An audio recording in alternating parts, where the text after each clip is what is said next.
What's up, y'all? Back again with another session of BCS Game, and I wanted to talk to you today about being a Division I athlete. Let's go. Blunt concepts and solutions. Solutions that meet the moment. Being a Division I athlete is fun because of the prestige of making it to Division I. I went to a Division I. In fact, I had several offers coming out of junior college. When you get to Division I, it's nothing like you thought it would be. I chose San Jose State University, which gave me a full athletic scholarship to play basketball. Now, if you guys aren't familiar with San Jose State, neither was I at the time. But I did know that they had a good conference. And at the time when I was playing, we were in the Western Athletic Conference. And some of the teams that were in that conference were Hawaii, SMU, Rice, UTEP, which is University of Texas, El Paso, Fresno State. Being a Division I athlete, you are on the clock at all times. You have to perform on the court because your scholarship is year to year.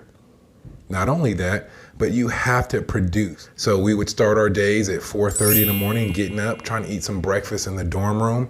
From there, we would go down the street to the weight room, and from 5 to 6:30, we would lift weights and do conditioning. Once weights is over, we'd go back, shower up, and then we have to go to class. Now, if you didn't go to class, because again, you're tired as hell, 4:30 in the morning, you're starting your day. And if you're not in class, they would find out immediately because the assistant coaches would do something that they called class checks. They would go in and make sure that you're there. And if you didn't go to class at all, then they would call you into their office and you would have this talk. They would remind you that, you're here to play basketball and that you need to go to class in order for you to be on the court. You would have to run, or the team would have to run. And so everybody would try to hold each other accountable and make sure that we all went to class because nobody wanted to run for the next man. And after class, you would go to lunch.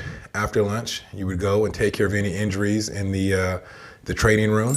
And then from there, you would go off to practice. So practice would be from 3 to 5, sometimes 3 to 6.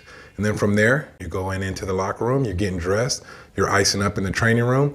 From there, you're going into the DC, which is called the Dining Commons, and you're getting food. Now, again, it's all you can eat. So we'd go in there and eat as much as we can, and you would go to study hall. Study hall was from 6 to 8 o'clock at night. You had grade checks you had to fulfill every 2 weeks, so they would know exactly what your grades are like and where you're at in each classroom. That's why I always tell you young cats to make sure that you start to develop study habits. You're so tired at the end of the day, and this is life for the whole year. The only time it softens up is after the season is over, and then it becomes you just trying to make sure that you maintain, because after the season's over, your coaches are not that strict because they are actually out recruiting other players to come and take your place just in case you don't get things done in that spring semester. So you have to remember that there's always somebody coming in, year out to come either take your place or wait and plot to take your place, because everybody that goes Division I, Division II has their own agenda. It's a tough pill to swallow. I've seen people that come in and just can't handle it, and they flunk out of class. And if you continue to have these problems in school and you're just not getting it done, then you meet with the head coach. And the head coach is not gonna lose his job and the money that he's getting paid and the fact that he had to move his family here for somebody that's gonna cause trouble for the team.